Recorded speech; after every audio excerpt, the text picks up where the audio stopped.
안녕하세요. 안녕하세요. 자, 수업하겠습니다. 중세 사회부터 수업합니다. 52쪽.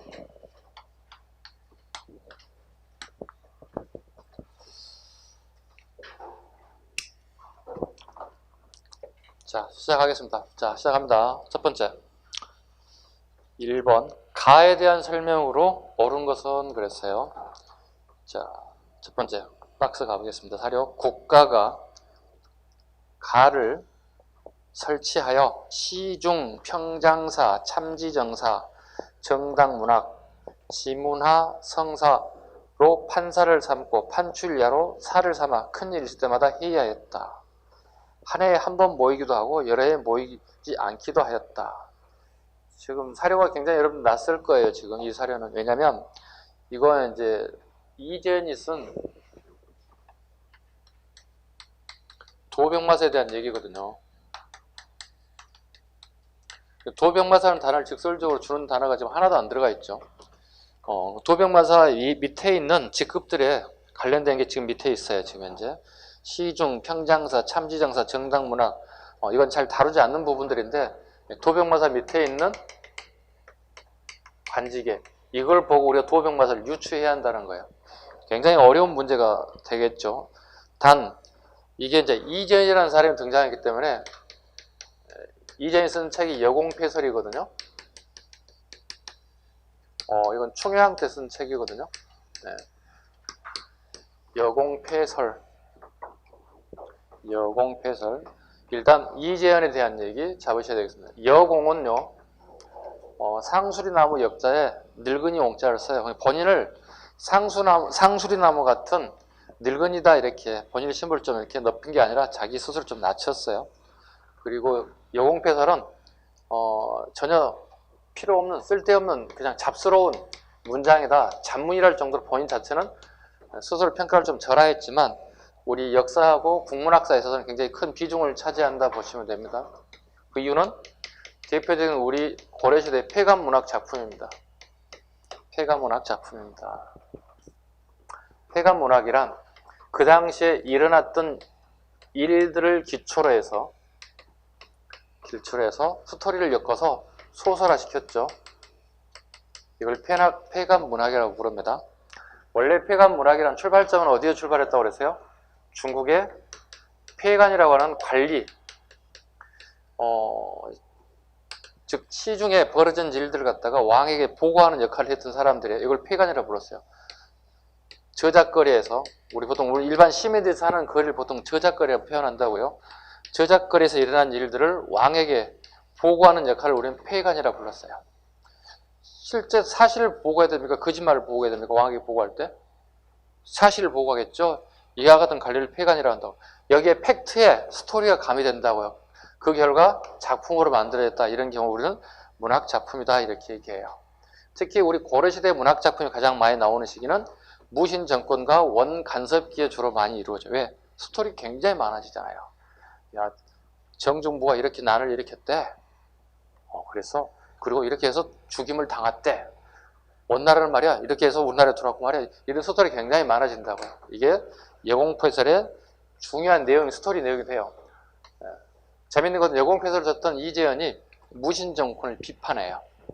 여기에서요. 여공폐설의 내용 봐봐요. 첫 번째 뭐라고요? 누구를 비판한다고요? 여공폐설 핵심 무신정권을 비판해요. 무신정권이 앞세대고 뒷세대단 말이죠. 무신정권을 비판해. 또 이런 것도 있어요. 그 예교 관계에 있어서 원나라 사신이 우리나라에 답방에 왔을 경우에 여기에 우리나라 관리가 통역사를 두지 않고 몽골어를 바로 사용한다는 거예요. 이건 굉장히 우리나라의 국격을 떨친다는 거예요. 쉽게 해서 우리나라의 문재인 대통령 예를 들자면 미국 트럼프를 만났을 때 문재인 대통령 예를 영어를 못하지만 아주 잘한 사람을 쳐봐요. 근데 통역을 두지 않고 트럼프가 다이렉트로 예교 관계에 관련된 부분을 얘기해버린다면 한 나라의 국어가 사라져버린다는 얘기야. 그만큼 국격을 떨쳐진다는 얘기. 이걸 비판한다고요. 이런 것도 비판합니다. 이전에 여공폐설에서 자기는 잡스러운 문장이라고 표현했지만 실은 굉장히 그 시대의 상황상을 우리가 한번 살펴볼 수 있는 게 가장 중요한 소설 중에 하나가 여공피설이기도 해요. 자, 여기 문제 풀어보죠. 다시. 도병마사에 대한 설명입니다. 자, 옳은 것을 골라보세요. 1번. 육부를 통해 행정식물을 담당했다. 우리가 삼성 육부를 갖다 이성 육부로 우리가 잘 활용하죠. 우리가. 그죠? 네. 이성은 뭐죠? 중서, 문화성하고요. 또 뭐라 부르죠? 상서성이라고 그러잖아요. 지금 1번 집은 육부를 통해 행정식물을 맡아온, 이렇게 해요. 잘못 적었네요. 상서성. 상서성이 육부를 이럴 때 이렇게 써놓는 거예요. 통할한다 이렇게 해요. 네. 지시, 명령, 통제할 수 있다는 뜻이에요. 네. 지시하고 명령하고 그 다음에 이렇게 보고를 받을 수 있다는 것. 이게 상서성이 막강한 자리입니다. 네. 1번 지문은 상서성을 의미합니다. 두 번째 지문. 국방과 군사 문제를 주도하였다. 이게 뭐예요? 도병마사예요. 답은 2번이 되겠습니다. 원간섭기의 명칭이 뭐로 바뀌어요? 도병마사가요? 도평의사사로 바뀝니다. 평의사사. 저기 지금 문짝에도 계속 붙어있어요. 지금 현재. 네, 여기서 가장 중요한 회의를 어떻게 한다고요? 제추회의. 제신과 추밀, 2품 이상의 고위 관료들의 모임을 통해서 국가의 중대사를 결정합니다. 제추회의를 통해서 제신과 추밀을 통해서 결정합니다. 됐죠? 세 번째, 합회와 곡식의 출납에 대한 해결을 전담하였다. 이게 이제 3사죠. 3사입니다. 이거 당나라에서 왔어요? 송나라에서 왔던 제도예요? 어느 나라 제도예요? 네, 중추원과 3사는 대표적인 송나라에서 받아들인 제도입니다. 중추원과 3사. 3사의 기능을 뭐예요? 단순 해결 기능입니다. 다음, 조선시대 3사를 끊임없이 물어보겠죠. 사헌부, 사관원, 홍문관을 우리는 뭐라 불러요? 3사라 불러요. 3사의 기능은요? 오늘날의 언론 기능이다 보시면 돼요. 오늘날의 언론 기능이다. 기능은 언론 기능을 하고 있다. 또 구체적으로 가볼까요? 사헌부, 사관을 갖다 우리 보통 양사라고 불러요. 사가 두 개 있다 해서 양사라는 칭해요. 양사 가장 해야 할 핵심적인 역할이 뭐겠습니까? 대성제도입니다. 또는 성대제도라고도 하죠. 같은 말이에요. 대성제도, 성대제도. 얘들의 기능은요, 서경, 간쟁, 공박의 기능을 가지고 있어요. 이렇게 자세하게 하는 이유는요, 시험에 매년 나오기 때문에 또 매년 틀리는 친구들이 또 있어요. 서경, 간쟁, 봉박의 기능을 가지고 있습니다. 인사 명령에 대해서 어떻게 해요? 왕에게 동의해주는 사인을 하는 기능이 있다고요. 이걸 사인하지 않으면 어떻게 해요? 인사명령이 날 수가 없다고요. 간쟁, 네. 간쟁, 왕에게 건의하는 것들이죠. 봉박은요, 인사라든가 정책에 대해서 되돌려 보냈다 뜻이야. 봉할 봉자에 편지의 봉투의 봉에서 다시 되돌려 보냈다. 왕에게 다시 되돌려 보냈다. 거부한다는 뜻입니다. 이 정책과 이 인사는 적절하지 않습니다. 봉박입니다. 서경과 간쟁, 봉박이죠. 더 구체적으로 가볼까? 그럼 어떤 사람에 대해서, 인사에 대해서 어디까지 청문회 할 거냐니. 요즘 치면 청문회라고 얘기할 수 있어. 우리 국회의원 청문회 있잖아요. 예. 아직까지는 우리 청문회가 자리를 잡지 못하다 보니까 약간 우리 국민들의 눈높이에 맞지 않죠. 좀 부족한 점이 많긴 하죠. 좀 많이 손을 봐야 될 것 같아요. 자, 고려시대는 어디까지 청문회 대상이 되냐고 물어본다고요. 어디까지? 고려는 모든 관리가 청문회 대상이에요. 높고 낮은 것이 모든 관리가 청문회 대상이 된다고요.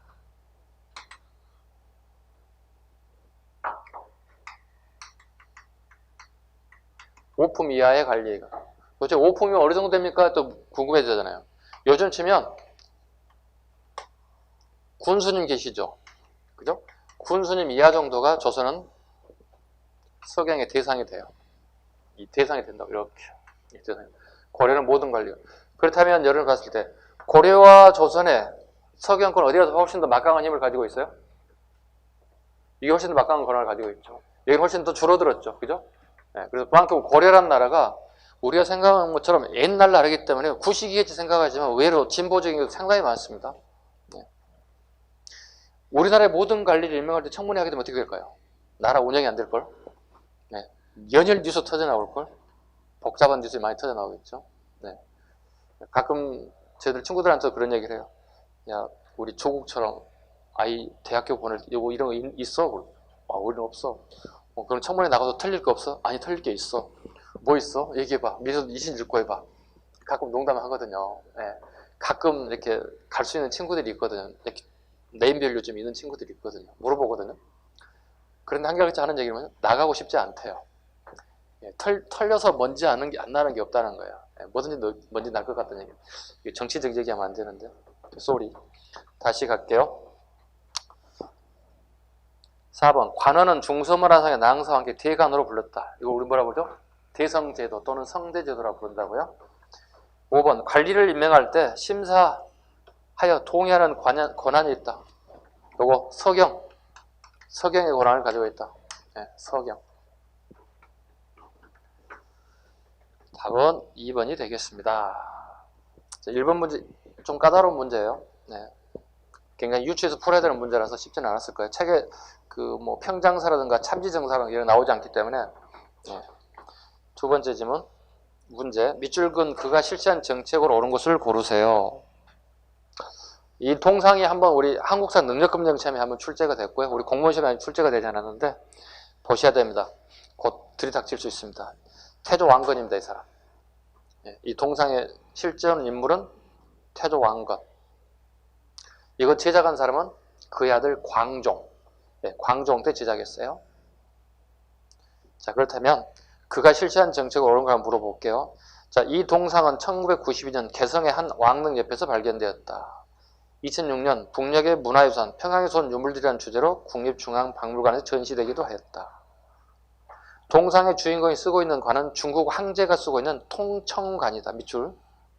통청관이란 신하들을 할애를 받는 거예요. 중국의 황제들이 신하들로부터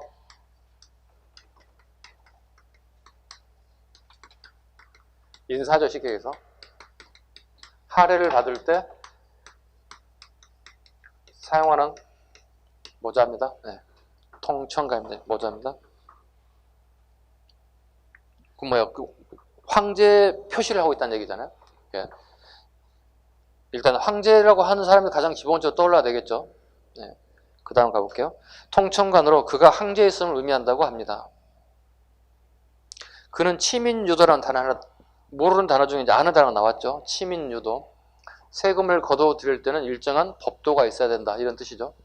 모르는 사람은 적어야 돼요. 치민유도라는 말은. 세금을 거두어 드린 데는 일정한 법도가 있어야 된다.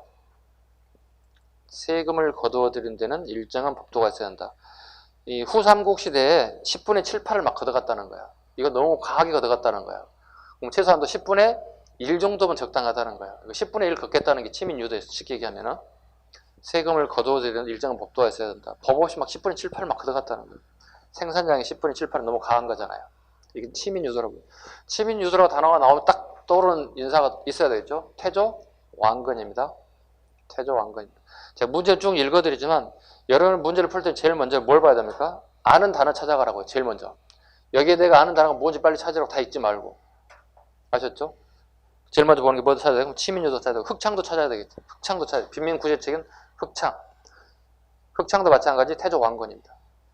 제발 우리 문제 풀 때, 사료 문제 풀 때 또는 예습에서 풀어올 때 다 읽지 말라고 연습을 좀 하라고. 여기에 키워드가 뭐냐 찾으라고. 내가 아는 단어가 키가 되는 단어가 뭐냐고 먼저 제일 먼저 찾으라고요. 그래야만 10초 안에 풀린다고요. 이거 읽다면 어떻게 30초 갖고 문제 풀다 30초 1분 걸려요. 그런 시험 공부는 굉장히 위험하죠. 고득점 맞기 위험합니다. 끊임없이 얘기합니다. 시험을 합격할 수 있는 사람은 요것부터 빨리 찾아갈 것. 그 다음에 제일 먼저 요거 찾기 전에 먼저 찾을 것 발체. 어디에서 발체는 꼭 찾으라고. 아까 이재현의 여공표시를 찾았잖아요.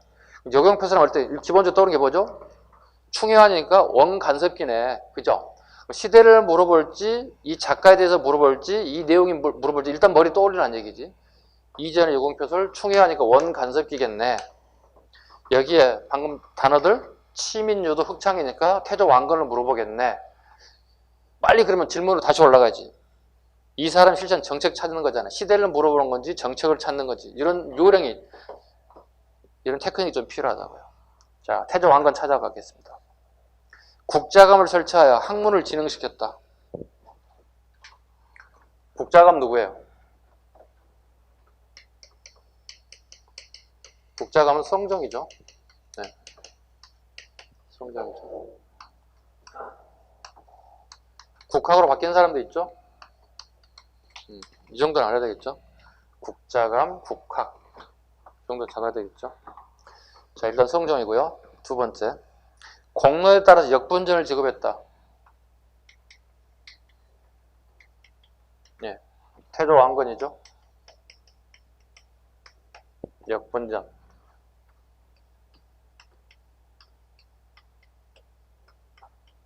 한자를 좀 읽습니다. 주는 방법, 토지를 주는 방법, 농공행상, 후삼국을 통일하는 과정에 얼마만큼 공을 세웠느냐, 농공행상에 따라서. 두 번째, 충성도. 이 사람이 나에 대한 충성도가 어느 정도인지. 그 다음에 인품이 반영됐다. 인품이 반영됐다. 태조입니다. 인품이 사라지지 않고, 그죠? 이건 이제 호족들에게 주는 것들이잖아, 그죠? 호족이 권력 잡고 난다음에 누가 권력 잡죠, 다시? 문벌귀족이 권력을 잡잖아, 그죠? 문벌귀족 때 공무원 월급 주는 게 뭐예요? 첫 번째, 경종 때 시정전시가예요. 목종 때 한번 개정합니다. 문종 때 한 번 더 합니다. 다시 경자합니다. 뭘 얘기한 거야? 여기 인품이 나온다고요? 인품이 나온다는 얘기는 이거죠. 이렇게 했다는 얘기죠. 시정전시가는 그냥 뚝딱 만들어낸 게 아니야. 하늘로 뚝 떨어진 게 아니란 얘기야. 이게 반영됐다는 얘기잖아요. 그래서 이렇게 얘기하죠. 시정전시가는 역분전이 못해. 어머니 법이 됐다. 이래. 이게 있었기 때문에 이게 들어온다는 뜻이에요. 그러니까 인품이라는 단어가 나왔을 때 딱 착각하기 좋아요. 우리 문제를 풀다 보면 또 현장에 가가지고 문제를 풀 때 인품? 역분전. 바로 가지 말라고. 여기도 한 번 더 있다고, 인품이. 역분전 아니면 시정전시가는 걸 감지하라는 뜻이 되는 거예요.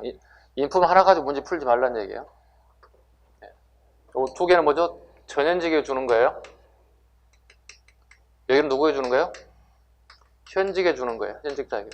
이유는요? 토지가 부족에 주다 보니까, 전현직이 주다 보니까 여기는 현직자에만 주는 겁니다. 꼭 하셔야 할 것, 경종, 목종, 문종 때 전식과 토지와 임야를 준다는 뜻이에요.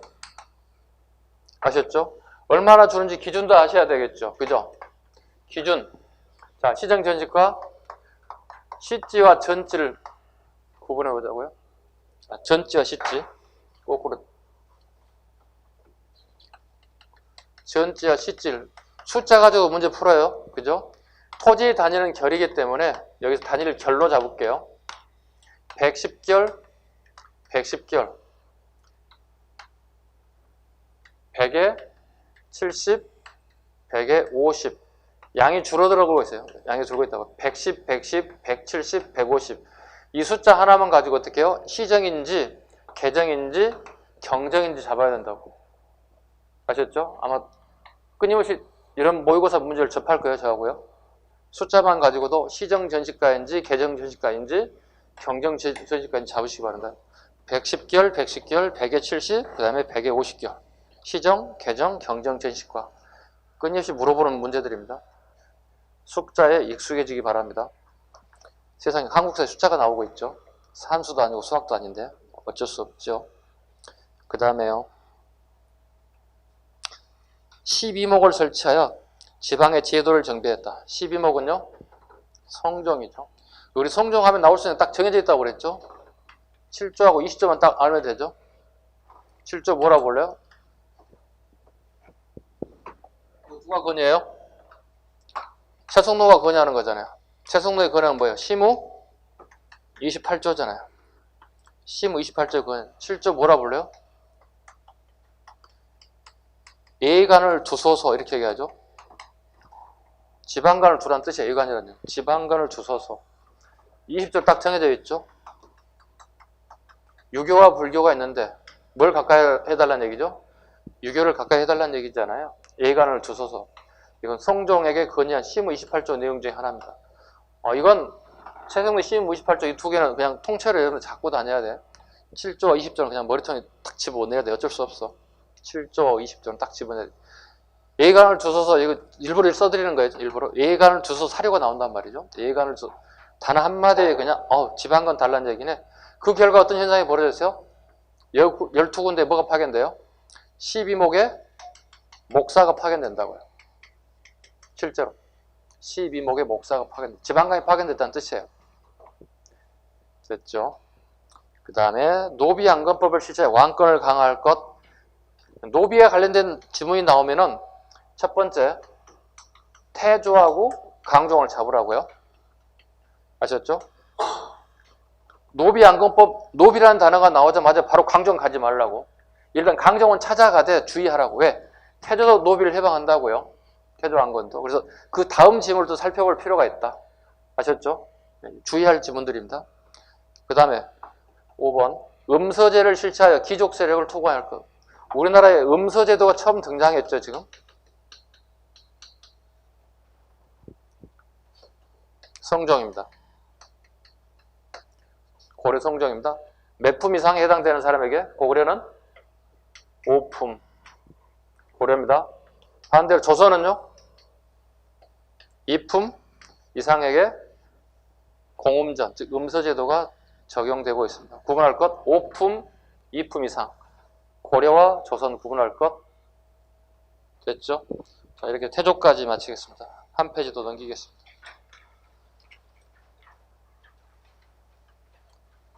3번. 자, 다음 상소문을 수행한 국왕의 정책으로 옳은 것 그랬습니다. 지금 고려시대잖아요.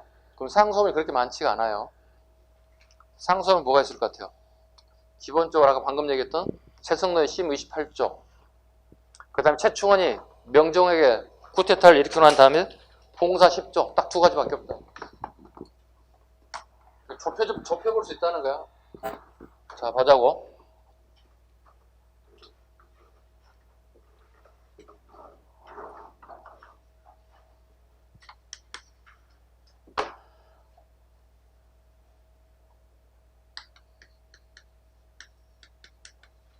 시무책은 우리말로 번역하면 개혁책이죠. 개혁책. 나올 수 있는 딱 정해져 있죠. 통일신라의 가장 대표적인 인사가 누가 있어요? 여러분 아시나? 최치요. 뭘 올렸어요? 시무? 고려를 와보자고요. 고려 최승로 같은 채씨들이야. 경주 채씨들이야. 자기 조상의 시무를 그대로 갖다 쓰는 거야. 이렇게 시무책 개혁책이라고 말했어. 자, 이건 최승로 성종 때고요. 이건 진성여왕이고요.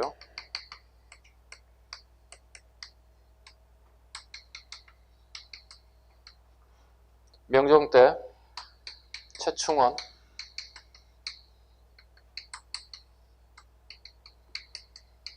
봉사 10조. 봉사 10조. 저 뒤에 앉으신 분들 이거 보여요 지금? 글자가 적을 수도 있는데. 예. 봉사 10조. 봉이란 글씨를 써서 봉했다는 뜻이야. 일반 신하들이 볼 수 없게끔 봉했다는 봉할 봉자를 쓰는 거야. 봉사 10조 이렇게.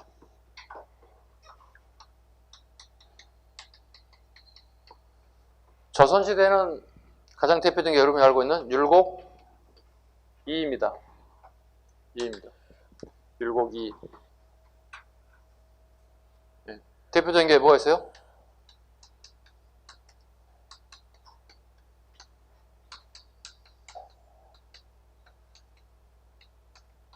동어문답, 많은 봉사 같은 게 가장 대표적이라고 하죠.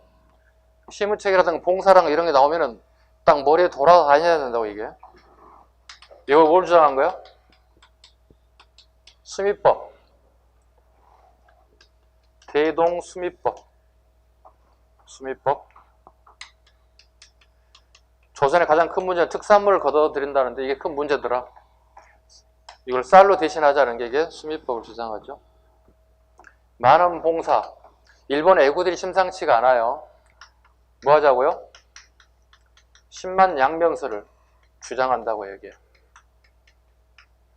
자, 이쯤 되면 시무책이 하나, 둘, 셋, 네 개로 다 정리될 수 있죠. 그럼 어떤 시무책이 나오든 간에 여러분들은 시대를 다 잡아낼 수 있다고요. 이때는 이제 선조입니다. 선조 임금제입니다. 다 잡힐 수 있겠죠. 기본적으로. 딱 시무책은 하나, 둘, 셋, 네 가지로 다 정리할 수 있겠습니다. 다 나올 수 있는 것들 언제든지 나올 수 있습니다. 이것들은 잡으셔야 됩니다. 기본적으로 잡아야 됩니다. 자, 시무책을 다 한번 정리해봤고요. 자, 문제 한번 풀죠. 첫 번째, 지난 5 왕께서 정치와 규화가 잘 되었거나 잘못된 사적을 삼가 기록하여 거울 삼을 만한 일, 경계할 만지들 조목별로 아뢰겠습니다.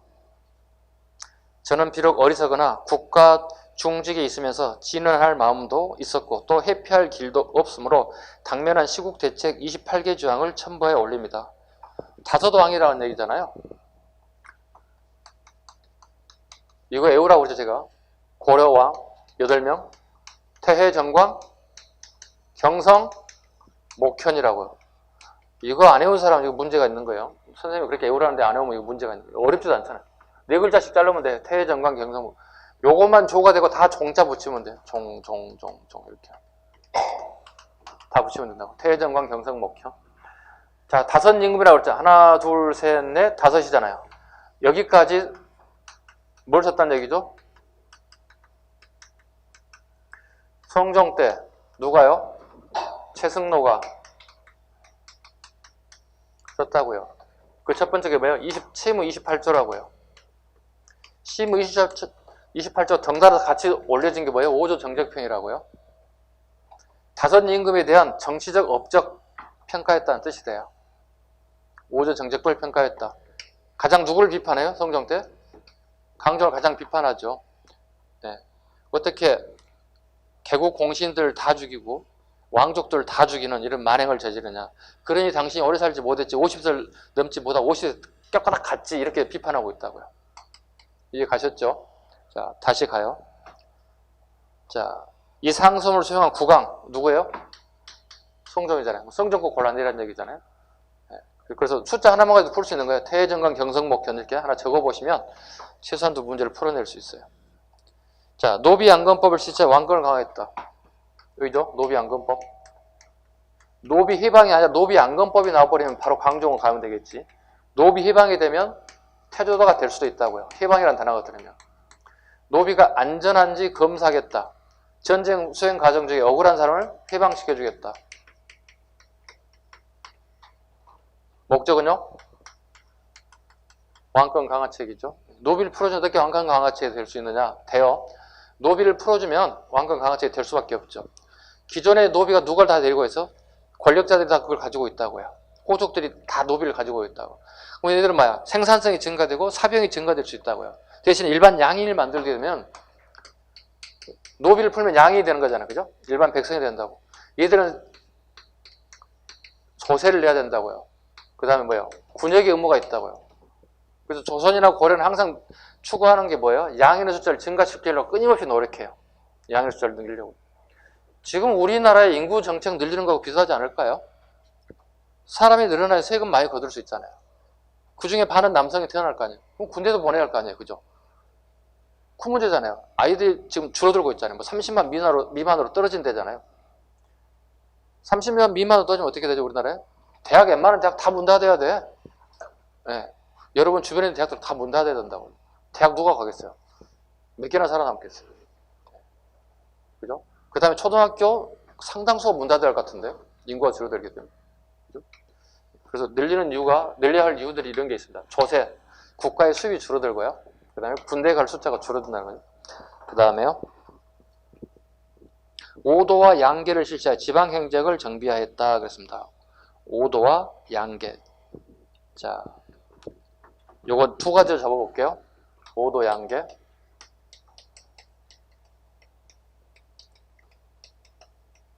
가끔씩 우리 인천에서 이런 거 질문했던 것 같아요. 오도, 양계 보겠습니다. 오도, 양계. 도를 5개로 나눴다는 얘기죠. 5개 도가 어딘지 다 아시죠? 전라도, 경상도, 양강도, 교주도, 서해도. 경상도, 전라도, 양강도, 교주도, 서해도. 지도 그려보자. 뒷절 어딘지 보자. 이건 말 안 해도 되겠죠? 경상도, 전라도는 다 아실 거고. 양강도가 오늘날의 서울, 경기 지역, 충청 일부를 끼고 있어요. 이게 양강도예요. 그 다음에 여기가 서해도예요. 서해도. 그 다음에 여기가 강원도 쪽하고 함경도가 있게 되는 거. 여기 교주도예요. 이렇게. 이게 오도입니다. 양계는 여기입니다. 여기는 볼까요? 여기 동계. 여기는 뭐예요? 북계. 그래서 오도, 양계. 오도, 양계. 됐죠? 양계의 장을 뭐라 부르죠? 병마사라 부른다고요? 병마사. 자, 이와 같은 국가의 지방행정체제가 오도, 양계로 바뀌기 시작했다고요. 요게 이제 봐보세요. 오도, 양계를 지자 지방행정을 정비하였다 그랬습니다. 보통 이걸 우리 언제로 봅니까? 현종 때 오도, 양계가 완비됐다 이렇게 하거든요. 근데 이거 두 가지가 섞여서 나오는 경우가 있다는 얘기야. 헷갈리시면 안 돼요. 자, 위에 성종이 있죠. 성종 때 무슨 기능을 줬을 것 같아요? 군사적 기능을 줘요. 성종은 군사적 기능. 현종 때는 행정 기능까지 추가된다고요. 구분 잘하세요? 군사적 기능. 여기는 군사적 기능 플러스 행정적 기능과 같이 오게 된다고요. 이게 현종 때라고요. 이건 어려운 문제 나오기 때문에 구분하시면 돼요. 통상 우리 오도, 양계 했을 때는 어떤 걸 잡을지 여러분 시험 문제 잘 보시라고요. 성종이 될 수도 있고 현종이 될 수 있어요. 두 가지를 다 같이 잡을 것. 좀 어려운 지문에 나올 수 있다. 다음. 전개와 개병 요소를 지어 관리 규범을 제시하였다. 전개와 개병 요소 태조입니다. 이건 관리들에게 주는 겁니다. 전개와 개병 요소는 관리들에게 지침을 주는 거예요. 아쉽게 전해지지 않습니다. 현전 X 적습니다. 현전 X. 그러니까 태조와 안건이 두 가지가 있죠. 관리들에게, 후손들에게 주는 것. 전개와 개병 요소. 여기 뭐죠? 후녀, 10조. 구분하실 것. 태조가 누구를 대상으로 글을 썼는지, 관리에게 주는 건지, 후손에게 주는 건지, 이것만 구분하시면 되고요.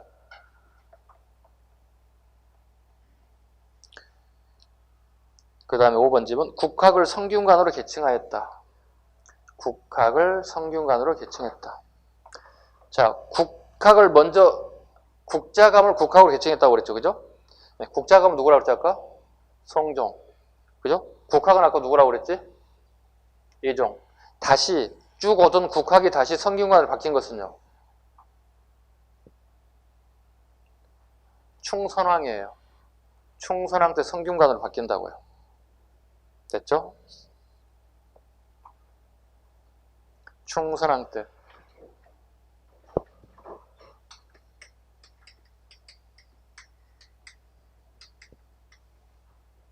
누구라고요? 성종이라고요. 누구라고요? 예종이라고요. 도중에 이게 우리 책에 나오지 않는 성균감이란 게 있다고요. 성균감. 감에서 다시 국학으로 또 바뀐다고요. 예. 이게 충렬왕이죠. 다시 성균관으로 바뀌죠. 이게 이제 방금 얘기했던 충선왕이죠. 이렇게. 좀 복잡하죠. 복잡한 건 몰라도 되는데 대신 요건 두 개는 잡아야 돼. 잡고 그 다음에 성균관이라는 명칭은, 성균관이라고 하는 명칭은 조선시대 처음 들어온 게 아니라 고려 말에 이미 성균관이라는 명칭이 있다는 사실을 알아달라고. 지문에 만들 거예요. 조선시대 국립대학인 성균관이 처음 만들어져. 이건 틀린 점이에요. 성균관의 명칭 이미 충선왕 때. 이때 처음으로 뭐가 만들어져요? 문묘가 만들어집니다. 문묘. 문묘란 뭐죠? 공자 이패를 모시는 겁니다. 공자 이패를 모시는 문묘가 만들어진다고. 문묘가 만들어집니다.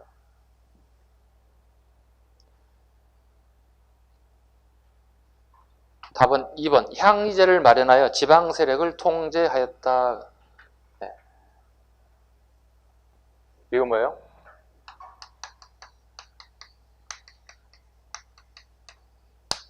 중소호족들을 어떻게 임명하는 거예요?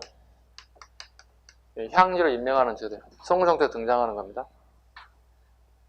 성정태. 성정에 오기 전에는 얘들이 무슨 역할을 했어요?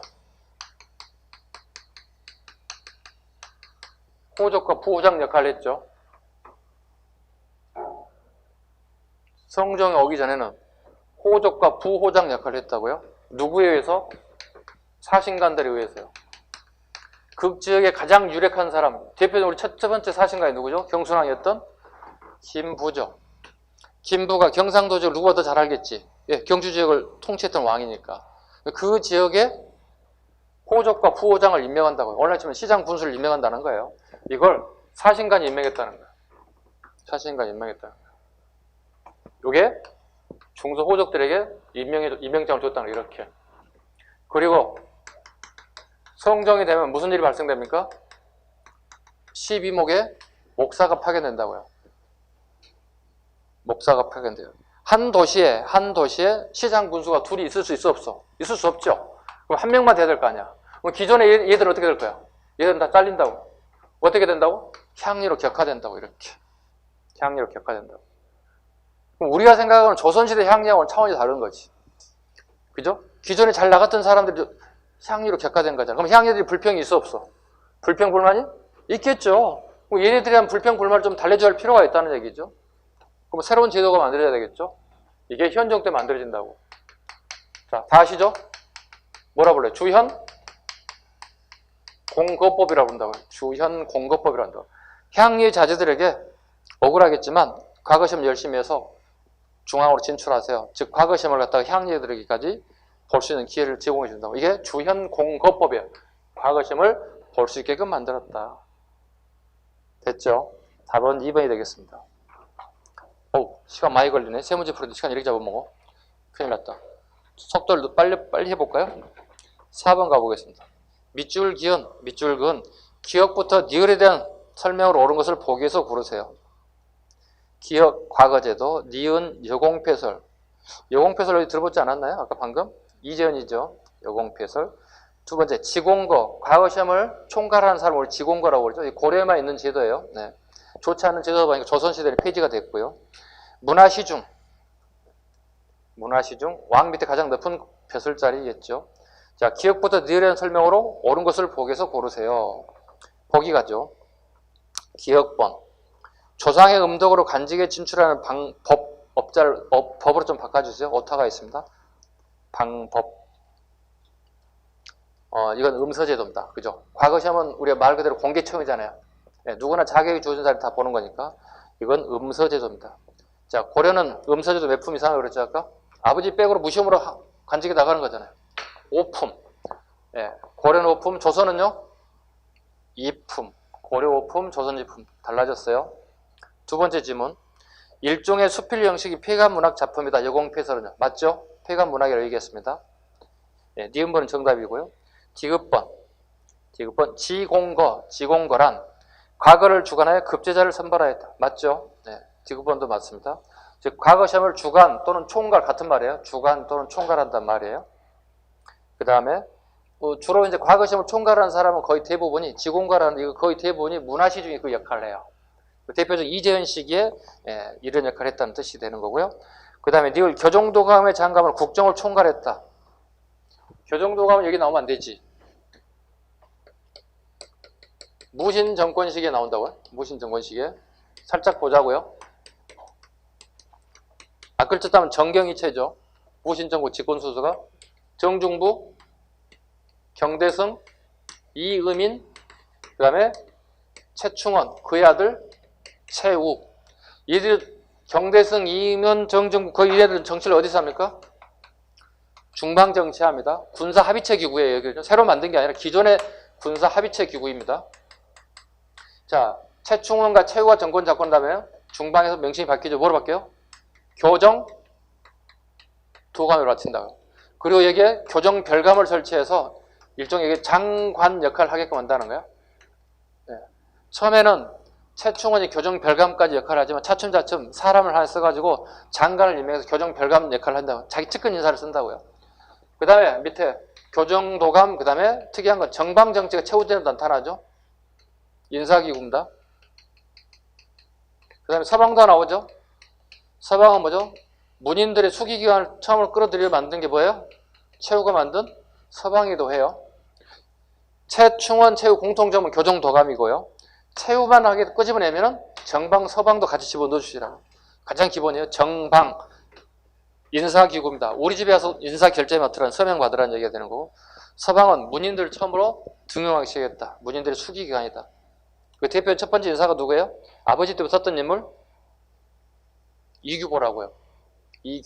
이규보가 최초로 아버지 때부터 활동했던 인사를 정방의 첫 번째, 아니, 서방의 첫 번째 인사가 된다고요. 문인들을 쓰게 된다고요. 답은 니은, 디귿 3번이 되겠습니다. 한 페이지 갑시다. 더.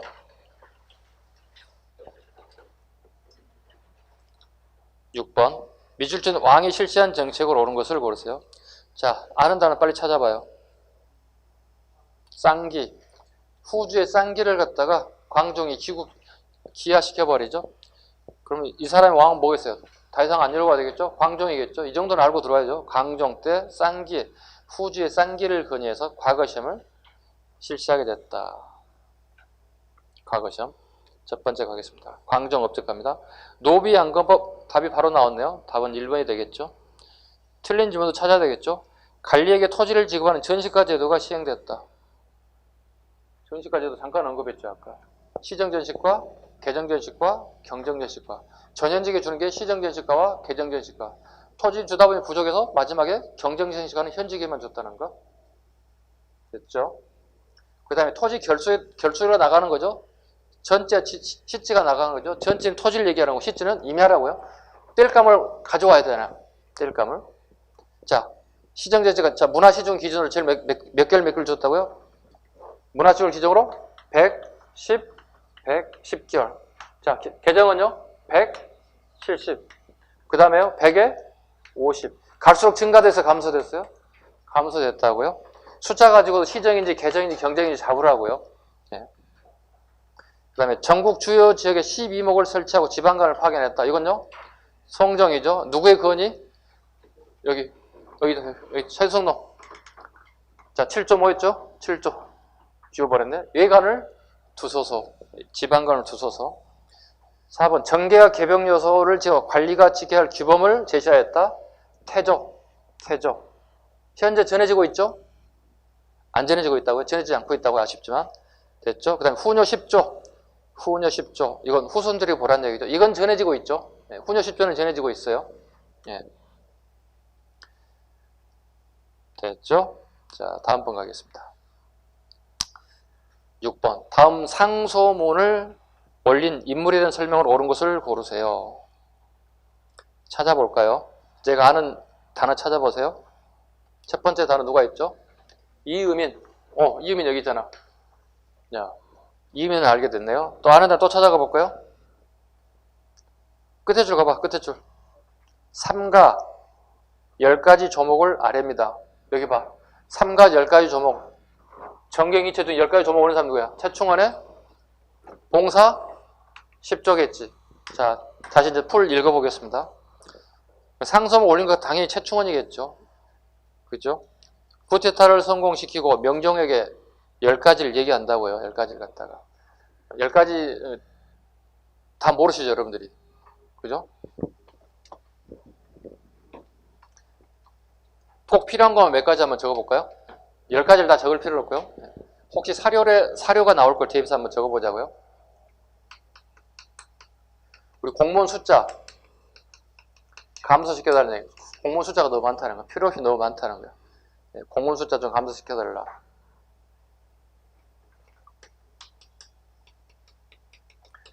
권력가들이 토지 점유율이 너무 높다는 거야. 이걸 조정해달라는 뜻이야. 권력을 가진 사람들이 토지를 너무 많은 권력을 가지고 있다. 세 번째, 세금 내는 거 있잖아요. 조세가 너무 불공평하다는 거야. 필요한 것만 적어보는 거야. 다 적을 수가 없어요. 조세가 불공평을 좀 잡아달라. 그 다음에 권력을 가진 백관은 모든 관리 얘기합니다. 백관이 사치가 너무 심하다. 근검 전략을 좀 할 수 있는 걸 좀 왕이 좀 솔선수범에 좀 얘기해달라.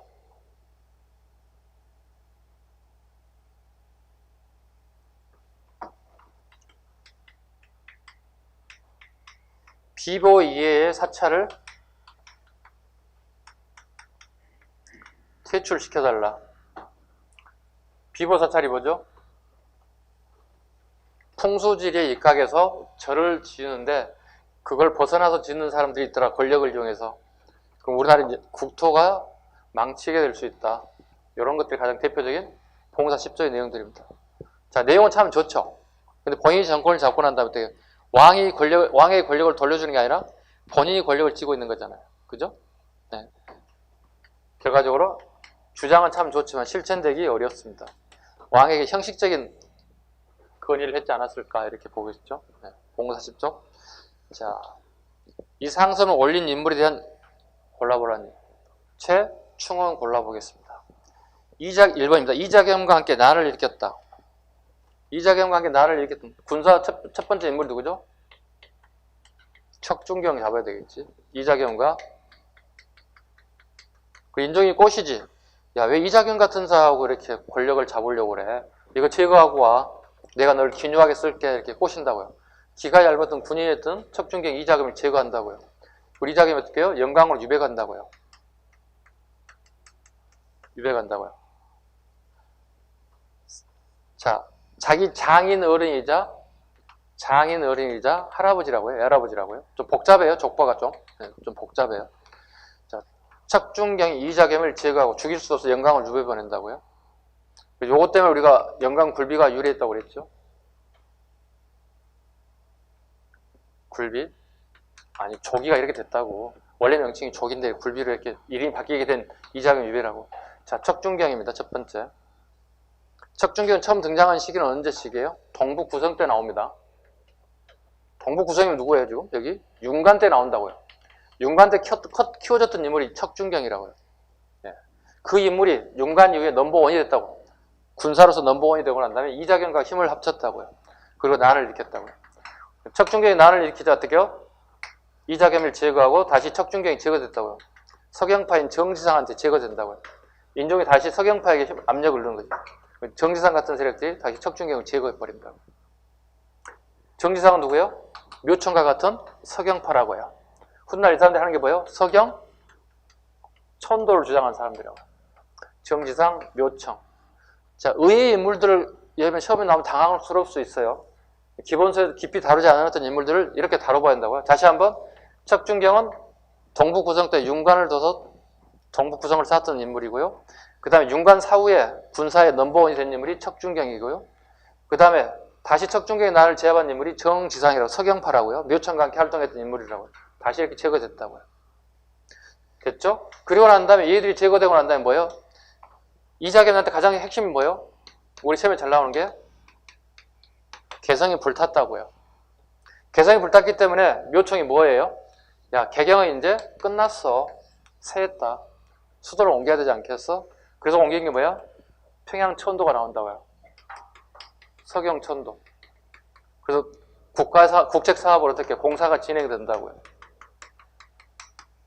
근데 왕하고 김부식이 또는 김부식과 같은 개성 세력들 또는 신라계 중심이라고. 신라계 사람들이 반대한다고요. 근데 반대를 갖다가 무릅쓰고 공사를 진행하게 된다고요. 누가요? 묘청이요. 그 결과적으로 어떻게 영모로 몰리게 돼서 1년에 걸친 토벌작전에서 서경천도 운동이 묘청에 난이 제압당하게 됐다고요. 됐죠? 다시 갑니다. 우리 몇 번 하다 이렇게가 됐지? 6번. 자, 두 번째. 묘청의 석영투운동 운동을 진압하였다. 누가 진압했다고 방금? 김부식 1년에 걸쳐 1년 동안 처벌했다고요? 성정에게 지방간 파견을 갖다 건의한 사람은요? 최승로 시무 28조 7조의 예간을 주소서 예교 단판으로 강동 육지를 획득했다. 이건 뜬금없죠. 이것은 서희.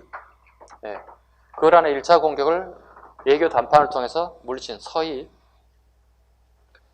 5번 교정도감을 설치하여 권력을 행사했다. 교정도감을 설치한 사람은 최충헌.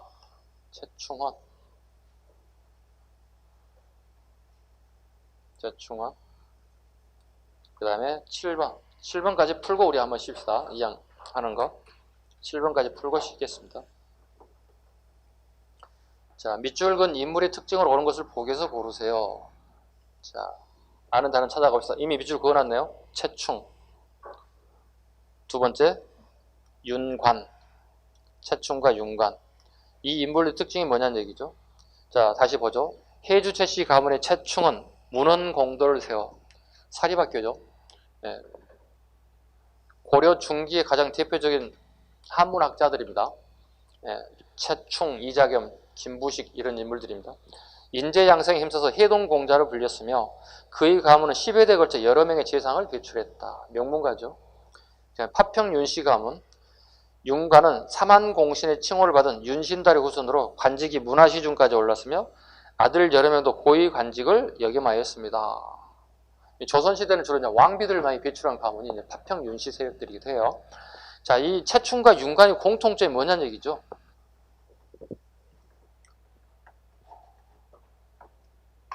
최충, 윤관 무슨 의미를 가지고 있어요? 공통점이?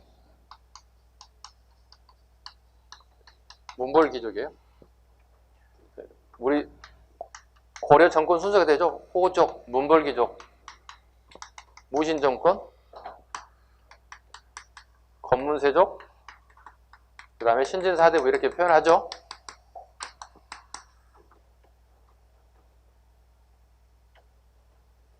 가장 대표적인 문벌귀족 세력들이다. 최충과 윤관 같은 세력들. 문벌귀족에 대한 질문을 던졌다고 보시면 되겠습니다. 자, 보죠. 이 사람의 특징을 옳은 것을 고르세요. 보기에서 고르세요. 첫 번째, 공음전을 받아 경제적 혜택을 누렸다. 이 사람들은 공음전 혜택 누립니다. 몇 품 이상이라고 그랬지 아까?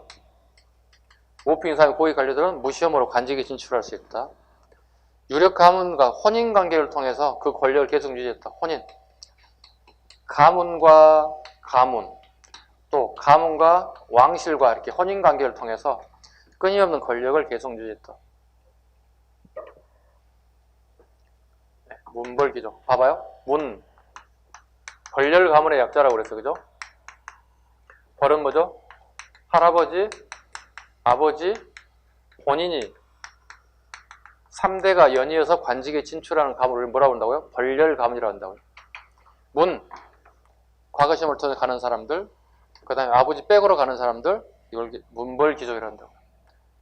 요즘 쓰는 단어가 뭐예요? 할아버지도 재벌, 아버지도 재벌, 나도 재벌, 물려받아. 3대가 연대 물려받아. 이걸 뭐라 불러? 재벌이라고 그러잖아. 재벌. 여기는 문벌. 관료로서 그냥 벌열했다, 열했다, 벌열했다. 재벌은요, 돈으로 그냥 쭉 벌했다. 문벌, 재벌. 요 식입니다. 자, 가죠. 그 다음에 디귿번 원의 지원을 배경으로 권력을 유지하였다. 여기죠. 권문세족을 얘기하는 거죠. 권문, 권력을 잡은 문파들이 세습한 족속이라는 뜻이에요. 세습까지 하는 족속이라는 뜻이죠.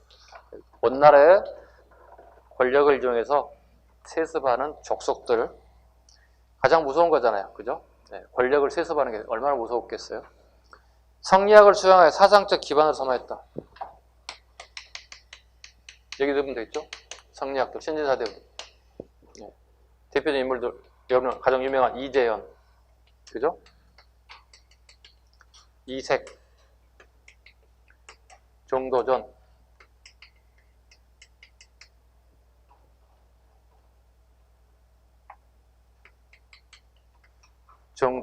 유명한 사람 하나 더, 정봉주, 그다음에 권근, 뭐 이런 인물들이 대표님 신진 4대부들이라 봐야 되겠죠.